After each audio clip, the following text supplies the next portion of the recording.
Bonjour tout le monde, je souhaite que vous soyez tous en forme et en très bonne santé. C'est Dr Asma Andoni, General Physician et comédienne amatrice.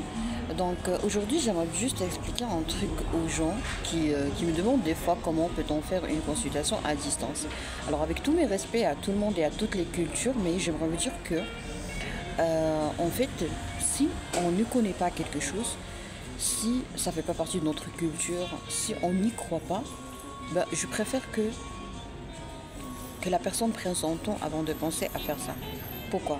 Eh ben, tout simplement parce que quand on ne croit pas à quelque chose, ça ne va pas marcher. D'accord? Quand on fait quelque chose qu'on ne veut pas faire, qu'on n'est pas vraiment très sûr de notre volonté de le faire, ça ne va pas marcher du tout. Alors, la consultation à distance, c'est une autre culture étrangère, américaine et européenne. Ce sont juste les pays développés et les gens qui ont vécu, qui ont passé une période de leur vie à l'étranger qui comprennent ça. D'accord? Par exemple, au Maroc, c'est un peu nouveau. Bon, c'est pas nouveau, mais la culture est un peu étrangère et étrange pour les gens. Et du coup, même les gens qui ont un diplôme, qui ont un grand poste et tout, n'apprécient pas la consultation à distance. Par contre, il y a des gens qui le comprennent très bien et qui est vraiment un tout petit message peut changer beaucoup de choses dans leur vie. Vous voyez?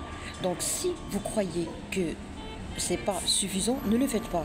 Si vous croyez que la consultation à distance ne va pas donner de résultat, ne le faites pas. Parce que vraiment, ça ne va pas donner de résultat.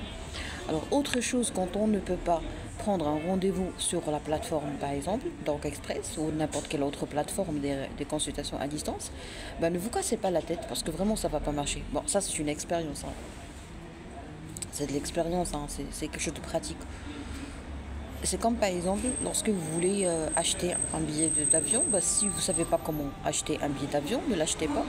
Parce que vous risquez de commettre des erreurs, vous risquez de perdre votre vol, vous risquez de ne pas avoir bien validé toutes les étapes et du coup, vous risquez même de créer un retard d'une journée, de rater votre avion, de devoir patienter des jours ou des heures. Vous voyez, alors tout ça, tout simplement parce que c'est pas votre océan, c'est pas votre culture.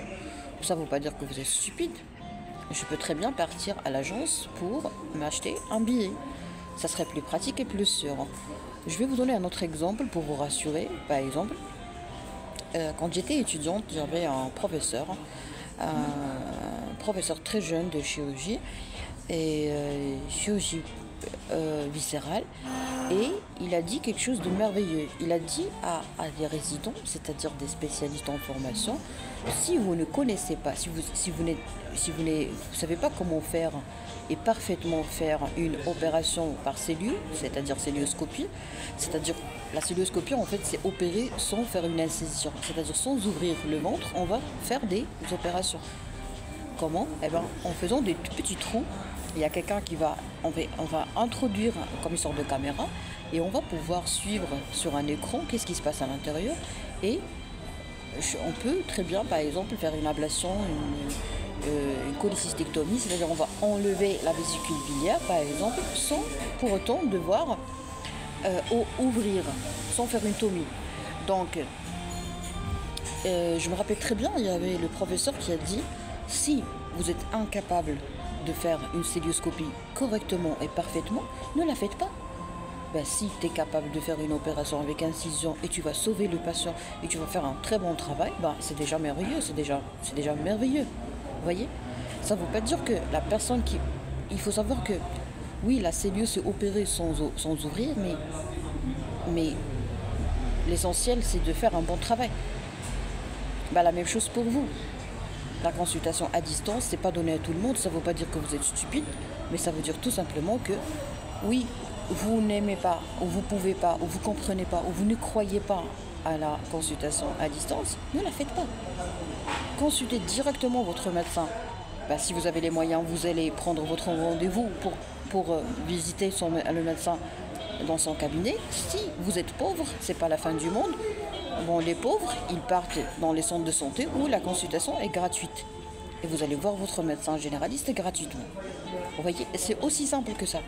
Parce que les médecins dans les centres de santé, sont les mêmes que moi, d'accord?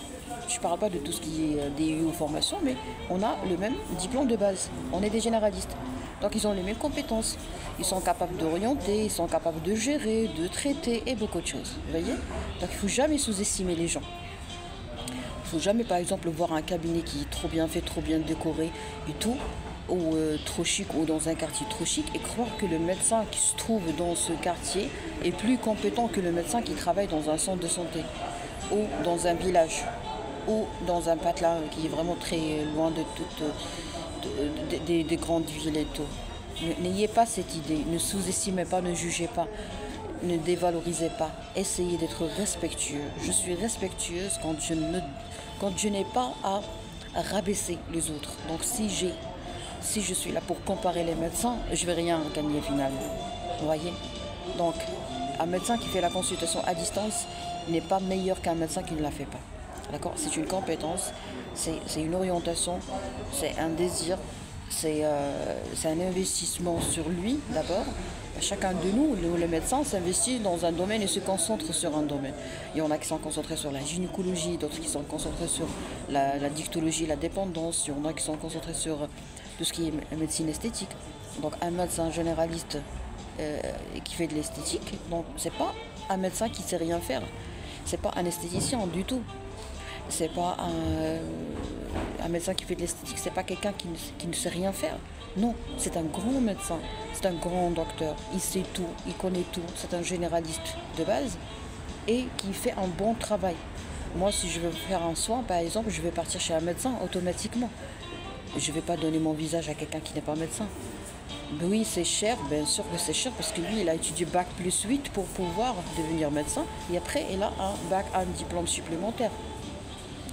J'apprécie parce que j'ai un savoir. Si j'étais ignorante, je n'allais pas apprécier. D'accord? Si la consultation de médecine esthétique est plus chère, plus coûteuse que la consultation d'un esthéticien qui n'a jamais été médecin, ben, ça c'est logique. Hein. Ben, les choses qui sont logiques, normalement, doivent nous rassurer, ne doivent pas nous faire peur. Ouais, c'est comme ça. Hein. Quoi encore? Alors, la consultation à distance, c'est une culture américaine. Donc, américaine, allemande, canadienne. Bon, si tu n'as jamais passé une partie de ta vie à l'étranger, automatiquement, ça va être très très difficile de comprendre c'est quoi une consultation à distance, d'orientation médicale en plus. D'accord? Donc c'est pas grave, c'est pas la fin du monde. Ne faites pas de consultation, ne faites pas de consultation à distance. Ne la faites pas, ne la demandez pas, ne la critiquez pas, laissez-la tranquille. D'accord? C'est pas normal, on ignore quelque chose et on le critique et on le juge. Déjà critiquer et juger, c'est très mauvais pour la santé. Nous, on fait des thérapies pour se libérer de ça. Alors, autre chose, la gratuité. Il y a des gens qui... bon, je peux développer ça dans une autre vidéo pour que la vidéo ne soit pas très longue parce que c'est déjà 8 minutes. Mais je vais vous dire juste un petit truc. En fait, la gratuité, il y a des abonnés qui aiment la gratuité. Écoutez, je vais être très honnête avec vous. Même si je sais qu'il y en a qui ne vont pas apprécier, mais moi, je n'ai pas travaillé, je n'ai pas étudié pour travailler gratuitement. D'accord? Et en plus, c'est pas normal. Et en plus, c'est impossible. Hein? C'est impossible. Vous croyez intelligent? Non, vous ne l'êtes pas. Je suis intelligente quand Dieu m'aime. Et vous ne vous aimez pas. Imaginez, vous posez des questions qui sont très très bizarres et très difficiles sur Internet. Et il y a des gens qui me disent, docteur, pourquoi tu ne parles pas de la médecine? Mais oui, je te demande pardon, oui, je ne parle pas de la médecine. Finalement, moi je suis en train de lire un livre où on a traité de la cécité carrément par la médecine 5 étoiles, par le subconscient. Et le comble, c'est que le livre a été écrit en 2000 aux États-Unis américains. Tu vois? Même si on passe un stage aux États-Unis américains, on est en retard. Parce qu'on a passé le stage en 2025 ou en 2014, alors que le livre a été écrit en 2000. Imaginez le retard. Donc oui, mais on ne fait pas de consultation sur les réseaux sociaux, on les fait dans les cabinets. Si vous êtes effectivement malade, véritablement malade, normalement vous devez faire une consultation. Si vous voulez pleurnicher sur Internet, je vous comprends, je vous souhaite tout le bonheur. Je vous envoie l'énergie de la paix et de la tolérance.